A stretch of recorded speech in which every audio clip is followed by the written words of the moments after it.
Hello, and welcome back to another edition of Tips and Tricks.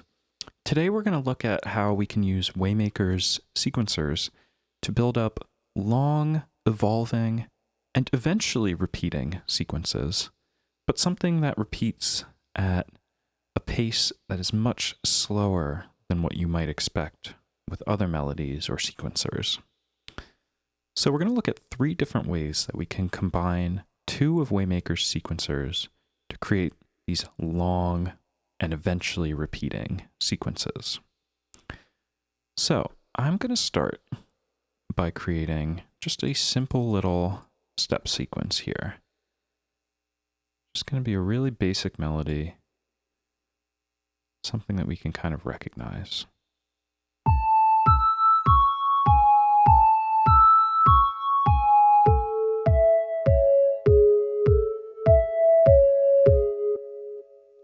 Okay, so super basic, but let's say we want this to be a little bit more interesting.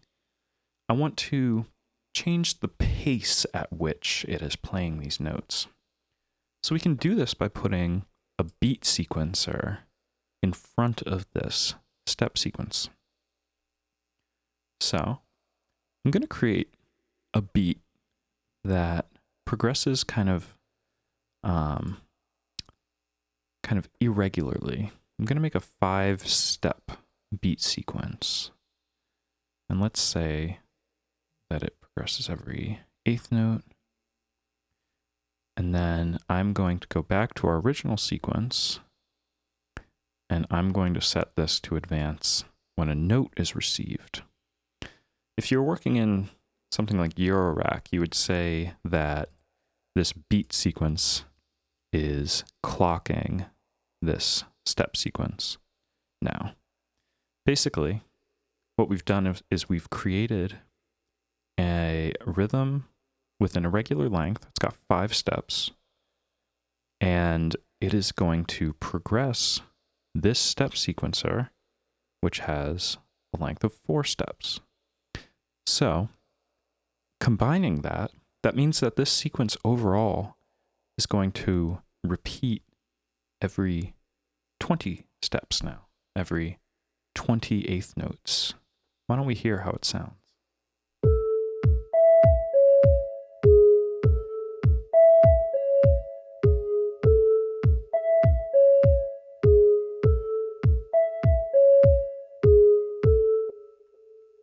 Let's try something even more irregular. Let's try 7 steps.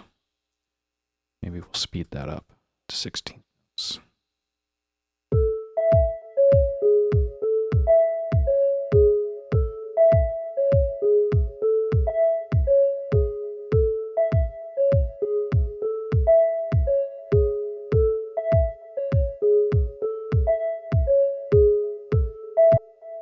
There it was.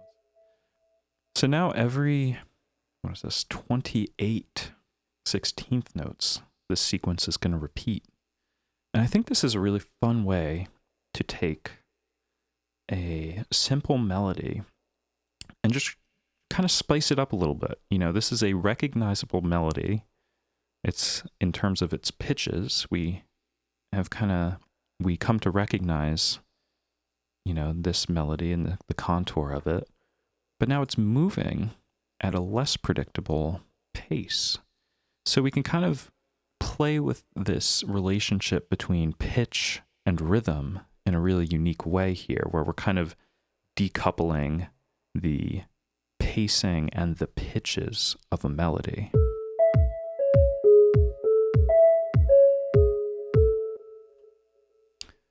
Okay, so let's think about a different way that we can combine these. What I'm going to do is I'm going to take this beat module.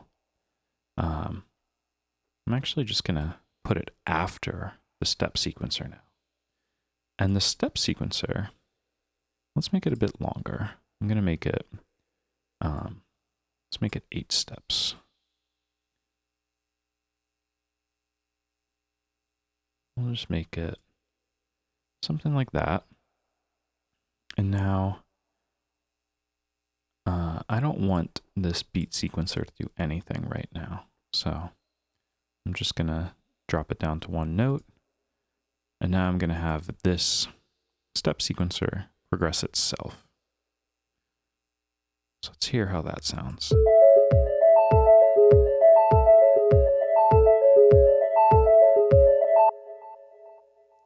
Okay, so that's a pretty basic melody that's going. And here's what I'm going to do. I'm going to create another irregular rhythm. Let's say like 9 steps. I don't know, I'm just drawing in something random.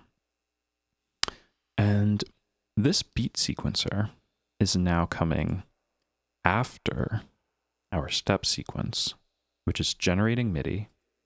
And the beat sequencer is in mask mode. So it's going to let notes through or mute them if they land on an inactive stage. So it's going to let through this first note, this fourth note, sixth, ninth, and then it repeats. So what we're going to get is we're going to kind of hear parts of this melody poking through, and then the entire thing is going to phase because this beat sequence is 9 steps long. So the entire thing, the notes that kind of are allowed through are going to phase against each other. So let's hear how that sounds.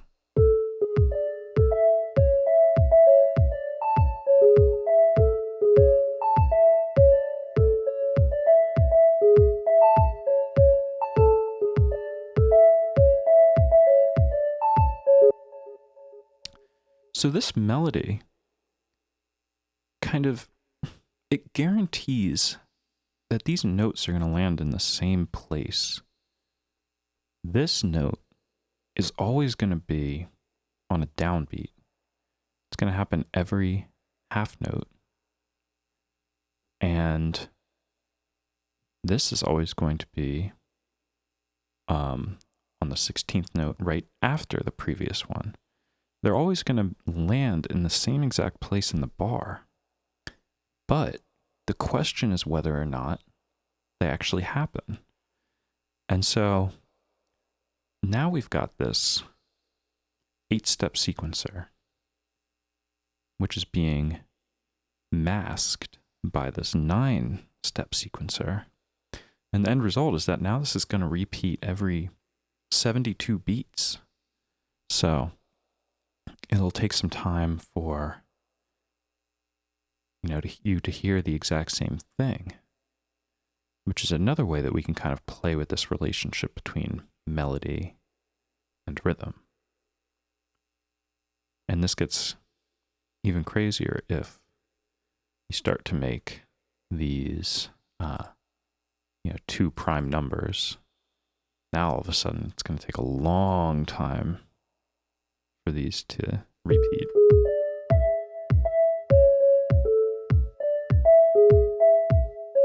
But they will repeat eventually.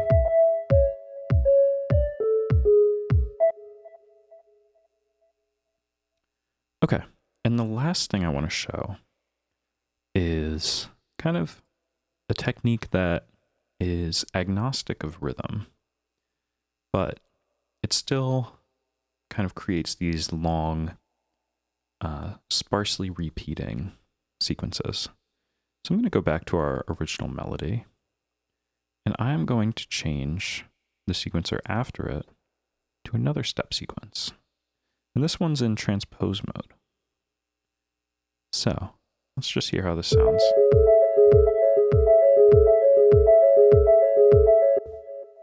That's our sequence. I'm going to slow it back down to 8th notes.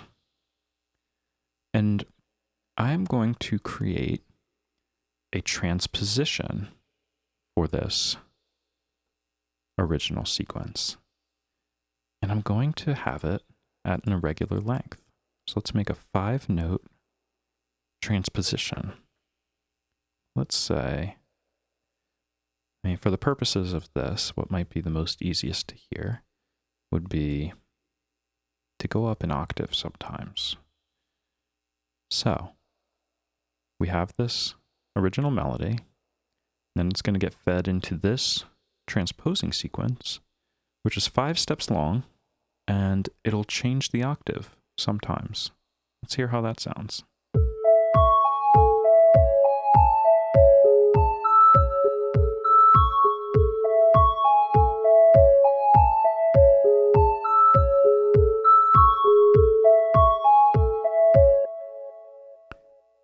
We can even make it just 1 octave change, and then you can really hear kind of which note is being affected, is kind of rotating around the sequence.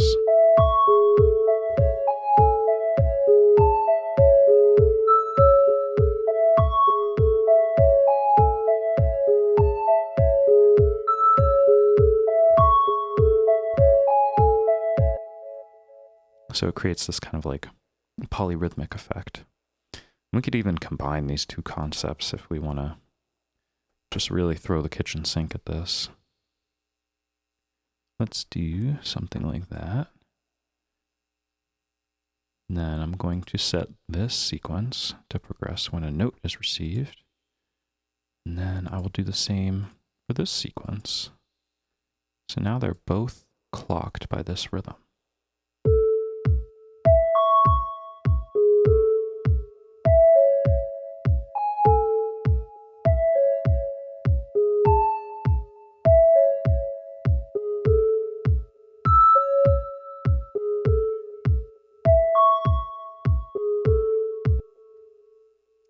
So I think this is a really powerful compositional technique to have in the holster because, you know, a lot of times I feel like I come up with, you know, a pretty basic melody like this, or I can imagine kind of what notes might sound good hovering around in a composition.